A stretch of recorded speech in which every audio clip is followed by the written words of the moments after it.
bottom. So when it's at the top, we have something called hydrocephalus. When it's at the bottom, we have something called sida bifida. Think back to chapter 4.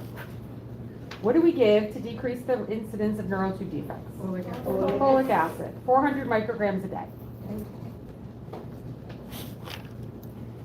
So when we talk about our neural tube defects, first thing we're going to talk about is hydrocephalus, and this is important information to kind of take with you moving forward into peds because we're going to do PD neuro.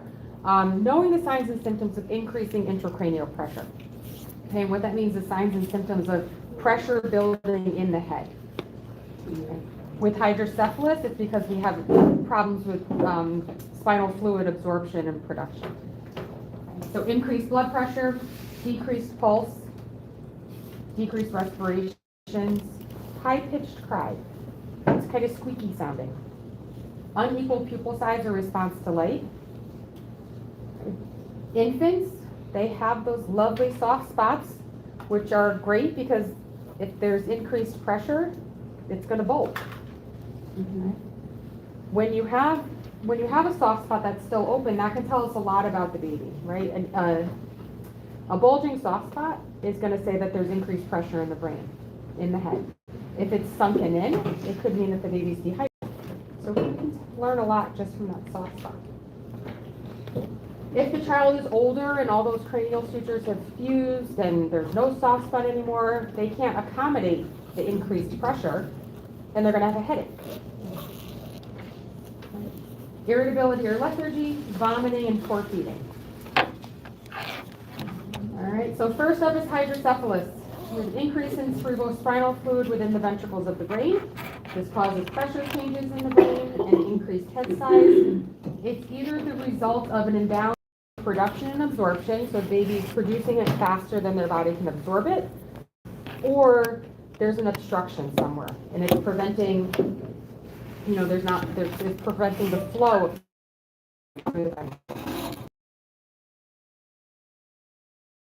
Commonly acquired by an obstruction, a sequelae of infection, or a perinatal hemorrhage. When there's bleeding in the brain as a result of a traumatic delivery or a premature birth, that bleeding can cause damage to the ventricles, which can affect the flow of spinal fluid through the ventricles. Okay, symptoms depend on the site of obstruction and the age at which it develops. It's classified as communicating or non-communicating. You don't have to know the specifics of that. It's just one is related to production absorption and one is related to obstruction. So diagnosis, transillumination, just like they're doing in this picture here.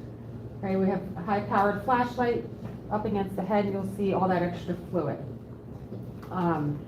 As a side note, we can do the same thing on the chest to look for a collapsed lung if we need to know emergently while we're waiting for x-ray to come and take an x-ray. We can put the light up, and if there's a collapsed lung, the chest will glow. It'll glow straight across. Echoencephalography, CAT scan, MRI, ventricular tap can help with diagnosis as well. So manifestations depend on the time of onset and the severity of the imbalance. Classic sign is increased head size. If there's an infant that we're concerned about having hydrocephalus, or maybe they had a hemorrhage and we're going to monitor for hydrocephalus, we were going to check head circumferences pretty regularly, usually once a day, to monitor, make sure there's no rapid head growth. Cranial sutures separate to accommodate the increased swelling. Okay, so all of those little suture lines that we have in the brain when they're infants that are not fused yet, they'll completely expand and you'll have a separation of all of those cranial sutures. Okay, all that stretching and swelling causes the scalp to be very shiny, and all of those veins are pretty dilated. So treatment. There are medications they can use to try and help decrease production, which are shunt. This is called a BP shunt or ventriculoperitoneal shunt.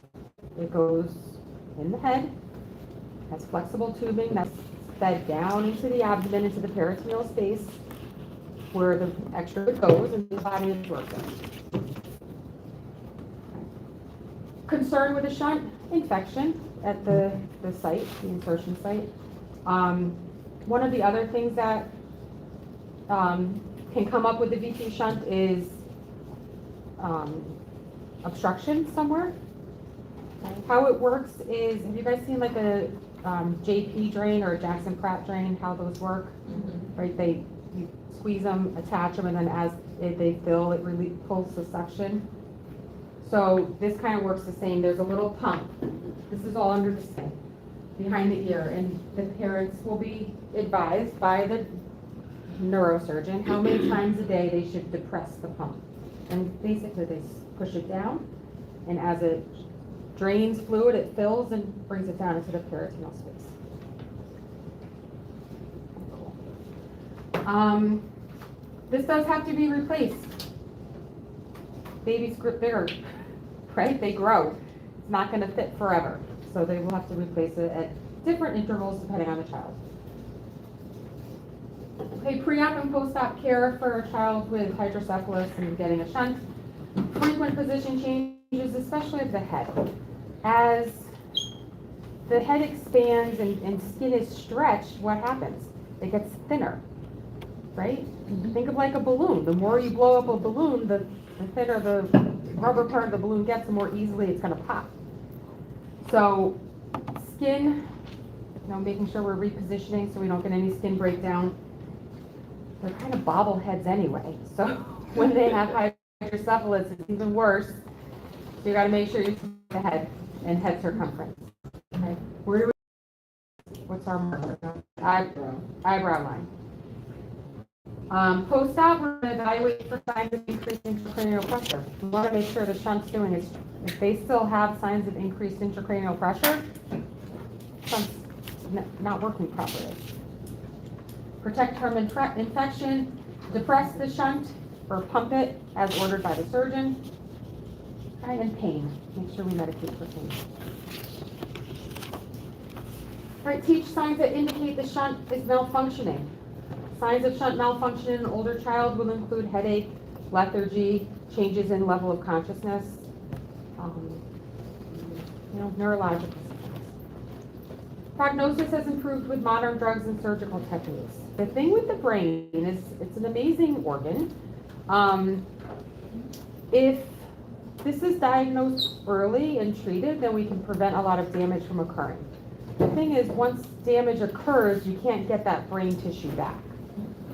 So this is like a little side note here, but I once had a conversation with one of the neonatologists that I work with, because it's not uncommon for the very preterm babies to have bleeding in their brains. And the prognosis for a baby that's born at 24 weeks that has significant bleeding is much better neurologically than it is for a baby born at 36 weeks with the same kind of bleeding. I know you guys haven't had neuro yet, but as the brain matures and the brain grows, there's lots of neurons and connections that are being made. And once those connections are made, if there's damage, they don't fix themselves. But if there's damage before those connections are made, then the brain kind of maps out a new route to the end result, whatever it is. So neurologically, they are a little bit better off than an older child when the same kind of bleeding happens. So that's why the earlier you find it, fix it, the better the prognosis.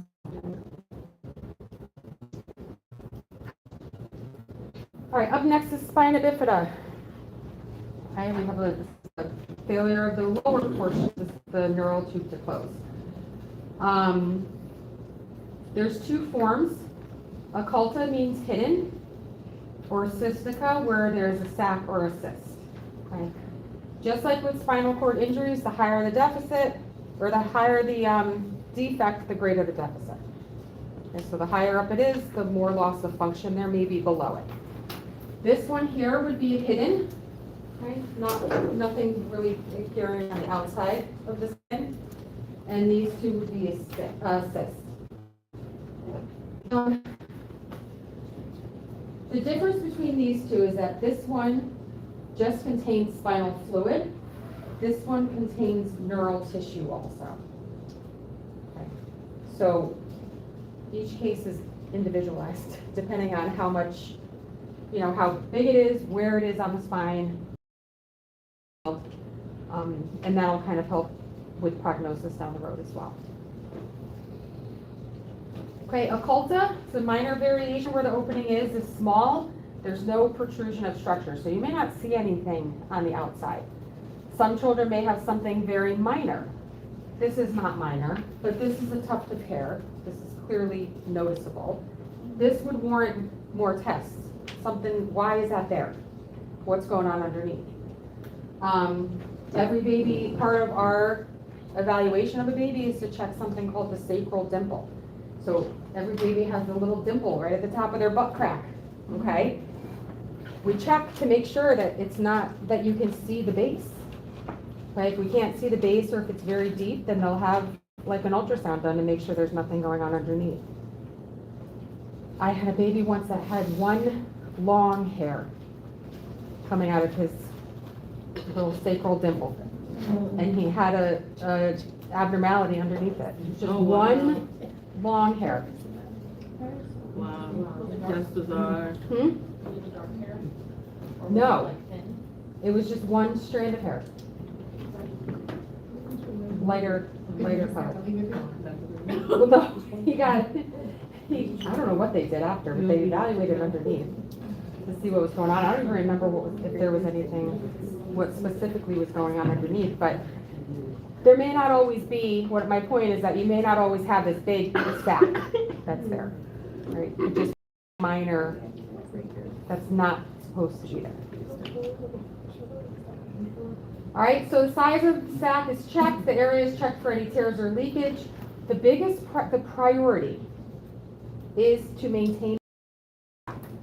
Okay, remember, we don't know what's in there. And if it ruptures and there's neural tissue in there, then for sure that child's not gonna have any sensation, okay, below the defect. So we wanna maintain the integrity of the sac. We wanna make sure that sac doesn't get damaged before they can do surgery to put everything back in. The other thing is it's gonna dry out. It can dry out a little bit. Just like a blister. The longer you leave a blister open, the skin dries out. As the skin gets dried out, it gets tighter, right? So we don't want that happening either, because if there's neural tissue in there, that skin, as it tightens, is gonna restrict and constrict the neural tissue. So moist, sterile dressings on the sac until they can repair it. What position do you think the baby should be put in? On the Stomach. On their stomach. Okay, their side, you could, but sometimes, It's like really the just term the baby, stomach. sometimes they just shift their weight a little bit and they'll flip onto their back. So bellies are good, but definitely protect the sac that way. They fix it pretty quickly. All right, it's not like weeks go by. They want to fix it as soon as possible. We're monitoring head circumference as well to make sure we don't have any associated hydrocephalus that goes along with it. So we'll check our fontanelles, keep the baby on their bellies. Sometimes we have to feed them with a feeding tube just because it's hard to feed a baby without potentially causing damage to that sac. Okay. Bonding is going to be an issue also because they can't hold the baby right away. So, but this is usually something, if you're having regular prenatal care, they see this on ultrasound. If there's a sac, they'll see it. Yeah. My brother still sleeps on his stomach. Oh, really? Does Does he have a spina bifida? And he had the hydrocephalus too because, Does he have a shunt? he has a shunt and he had to revise it a few years ago. You should have told me. You could have taught the. I know because I already know this. I know. You probably know better than I And he's do. older than me, but he had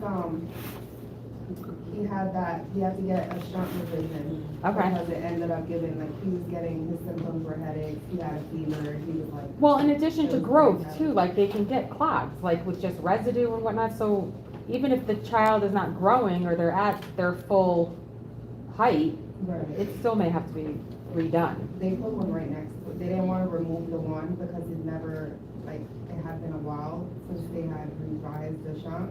So they put one right Right next next to to it. it. It's like, it goes like this and then down to the chest. Yeah. But like, you can see where they did the top, like, he had to shave a little bit. Yeah. So his hairline is like this. Does he have sensation in his lower extremities? No. No? They tried when he was little, they, were trying to get him to use the walkers. Uh-huh. He can like try to Walk with the but crutches? then and he ended up telling like, Mom, like, it's too much pressure, like he still works out, like on the side, he has to keep his upper half like very strong, Mm-hmm. but his back is like little, and it's like, he still has manly shoulders, but like his legs A are, short like, torso? yeah, short toe is like this little, and then his legs look like, I'd say frog legs, because they're like, the way he lays on his flap out. stomach, they're literally like bent like that. Yeah, and also, I then- mean, if he's in a wheelchair, there's not, you know, you don't have the legs just naturally kind of flap out to the Right, side. so that's, but I didn't know about the laying on the stomach, because he still lays on his Yep, stomach. keep him on their stomach to protect it until they fix it. And his back looks like a map. That's how many surgeries, like, That they've done. back then, I'm pretty sure now the stitching and everything is better, but Mhm. like back then, his back, like, they didn't really do a great I job. think I have a picture. Like, this, like, Does it look like that? his is like, you know, his is everywhere. Everywhere? Like, all over his back, yeah, and his legs are like this tiny, Is he allergic to like kiwi and latex? yeah. Yeah. See, I speak the truth. Yeah. What does that have to First do with hand it? account here. So treatment, infection prevention, make sure we keep up more sterile dressing on the second treatment. Prognosis, again, just like any with a spinal cord injury, it's going to depend on where it is and how much of the neural tissue is involved, if any. Bless you. The patient's disabled from birth. They're born with this disability, so we can work on habilitation and rehab, trying to get them to the best function that we have. So many infants have latex allergy that goes along with it, so a latex-free environment when possible. Inform the parents about items, everyday items that have latex in them that you don't probably think about, like bath toys, pacifiers, nipples that go on a bottle, like all of that, they have latex. Band-aids, Certain pizza doughs have latex. huh? Certain pizza doughs have latex in them. Pizza dough? If you have a latex allergy and you're in the hospital, you cannot have pizza. Really? It's the same, it has a chemical that has latex in the dough. Usually there's food sensitivities to bananas and kiwi when you have a latex allergy. Bonding, you've got to pay attention to make sure we promote bonding as much as possible. Right? In the beginning, because they can't just scoop the baby up and hold the baby. So. All right, cleft lip, cleft palatal next. Okay, cleft lip, characterized by a fissure or an opening in the upper lip. Failure of the maxillary and median nasal process to unite during embryonic development. This happens very early on. Many cases are hereditary. It's happens more often in boys than girls, and it can be one or both sides of the lip. Okay, this happens about 1 in 600 births. This one, it looks bad, but it's not. I've seen worse. I've seen them go all the way up into the nasal passage. Did you notice anything else about that baby? Maybe they got teeth. I didn't notice that right away. Has natal teeth. Some babies have them. Not that common, but some do. They pull those, don't they? Yeah, my son had teeth. Did he? Yeah, they pull them out. Yeah, They come out pretty quick. yeah. The second day of the hospital.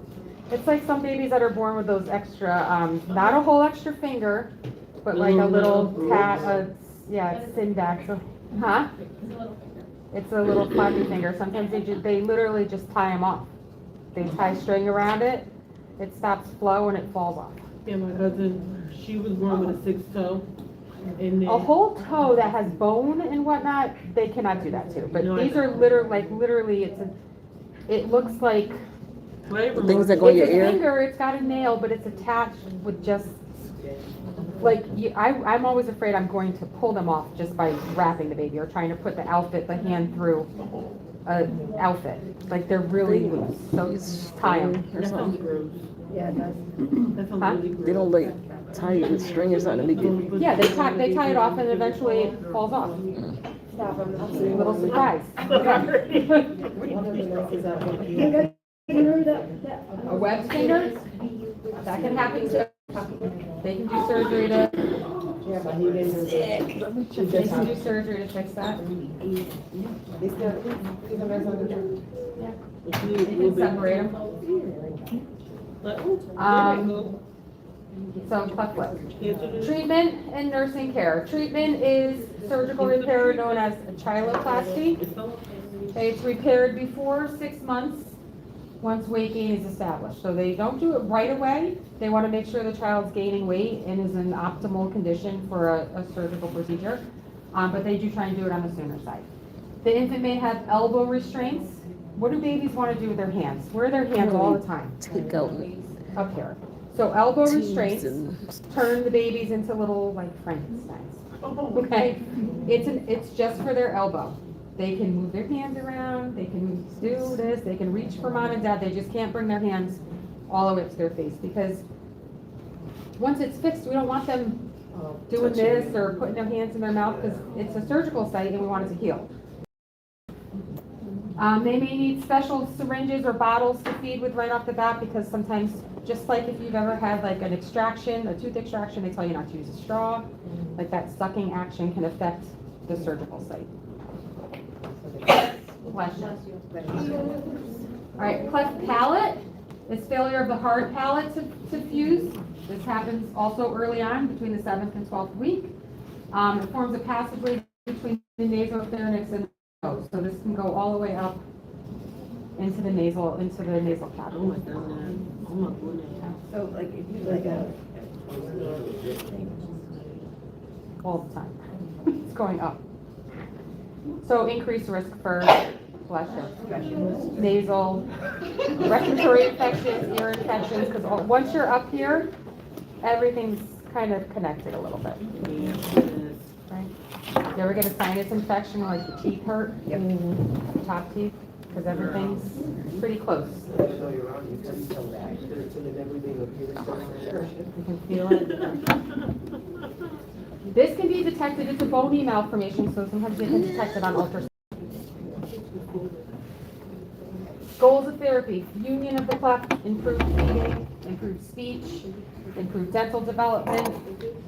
Think about every time you speak, how many times your tongue hits the roof of your mouth, right? And if you don't have the roof of your mouth, it can affect your speech development. So this repair is not as early as a cleft lip, but ideally before the child really starts speaking, so like 12 to 18 months usually. So prevent infant from sucking and crying, careful positioning to avoid the operative site. So these guys should not go on their bellies, because when they're on their bellies, all they do is rub their faces into the sheets, right? Providing for their emotional needs, cuddling, other forms of affection. If the child's a little bit older, you can like read books. You know, it's all going to be age dependent. And pain relief. Okay, nutrition, diet is progressively advanced. Clear liquids, full liquids, softs, regular diet, just like anybody else post-op. Right. Foods through straws, prevents sucking. It's not a bad idea to rinse their mouth out with some water afterwards, after they eat, just to kind of clean it out a little bit, so that food particles don't sit on the operative site. Speech, okay, they'll probably get speech therapy. Complications that can occur: ear infections and dental decay. Let's do a couple more slides. All right, club foot. Club foot is a common deformity of the skeletal system. And usually the foot is turned inward or outward, but more commonly turned inward. Sometimes babies naturally look like this right after they're born. That's usually just positional with how they were seated or positioned in utero. Okay. True club foot will not respond to simple exercises trying to straighten them out. So usually it can be one or both feet. So what do they get? They get their own little boot. The first pair of fancy shoes. Okay. This is done as soon as possible before those bones start to like fully calcify and muscle start to tighten and whatnot. So they'll be seen by the orthopedics pretty soon after they're born. And they get this little foot brace. Right, and really all it does is it holds their foot straight rather than turned in. Keep their foot straight. They don't have to necessarily keep it on 24/7. The ortho will tell the parents, like, keep it on for 3 hours, take it off for 1, or keep it on for 6 hours, take it off for 1. It depends on the extent of how much the foot is turned inward. Stretching exercises are helpful, some PT as well. If after 3 months we don't see any improvement, then they may need to have surgery to fix it.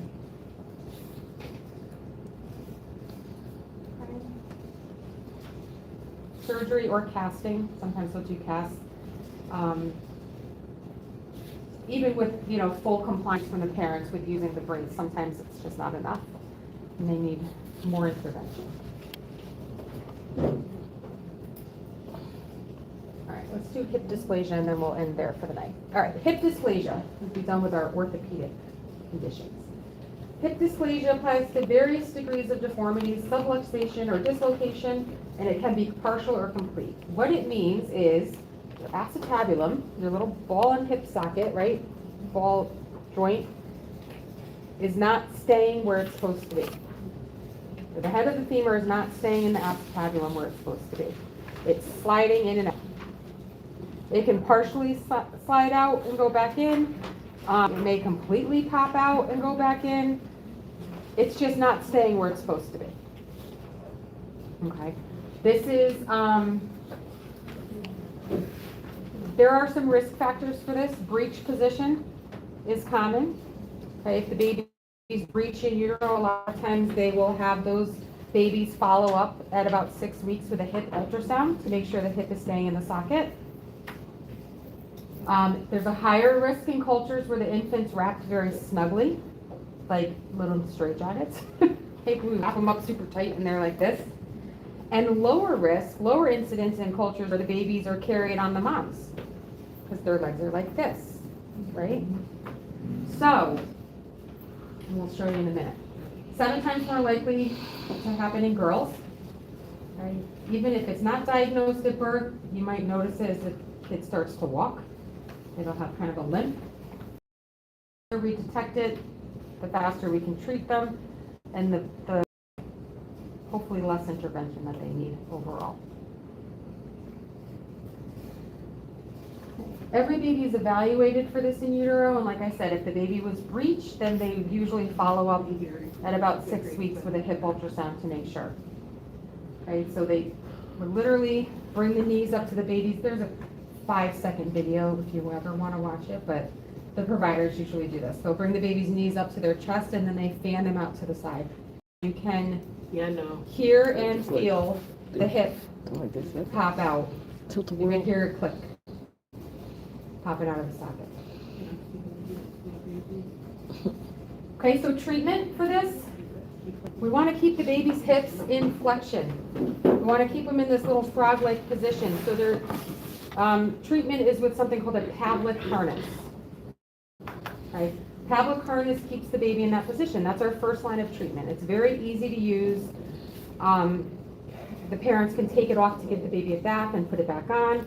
We want to keep the head of the femur in that acetabulum. The more it stays like this, let me jump back a little bit. When they're born and they have this, it's because this socket is not very deep, okay? So the socket's very shallow, so the femur can slide in and out. So we want to keep pressure against that socket so that it can get deeper and then it won't slide out. It'll stay in the socket, the femur, okay? Enter the Pavlik harness, right here. Right? This is very nice. okay? Keep the baby in this little frog-like position. It's soft, you know, Velcro straps. Parents can take it off, give a bath, take it off, put clothes on, put it back on.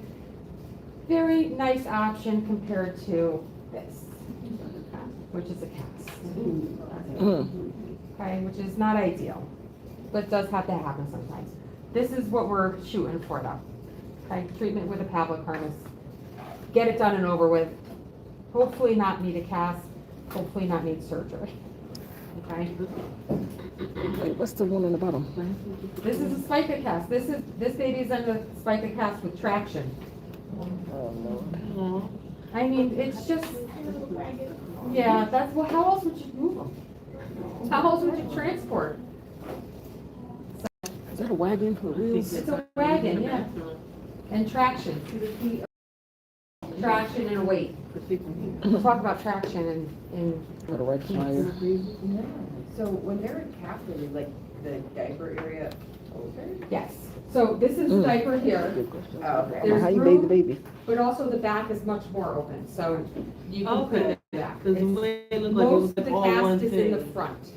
Like when babies do that lovely like explosive thing where it goes up their back and out their arms. Yeah. The cast is not supposed to be like that. You just gotta hose the whole baby You just gotta, I mean, I know, you might I- have to get the cast changed earlier if that's the case. I mean, hopefully, by that age, they're not doing that too much. We might as well put them on the Because potty. they'll have this for at least 6 months, they'll try that. So hopefully by the time they're 6, 7, 8 months old, they're not having those explosive poops anymore. But the back is pretty open, I should find a picture of the back of one. I think the back only comes around like up top, Okay. Okay. so the back is very open. For the, you know, cleanliness of it. Yeah. So, all right, that's a good place to stop. We'll talk about metabolic defects next week and finish up chapter 14. Sound good? What do you have next? Still, are you still in cardiac? Yeah. Yeah, girl. Good times. Good girl. My PowerPoint on PD cardiac is about 40 slides, so. Wow. Short and sweet.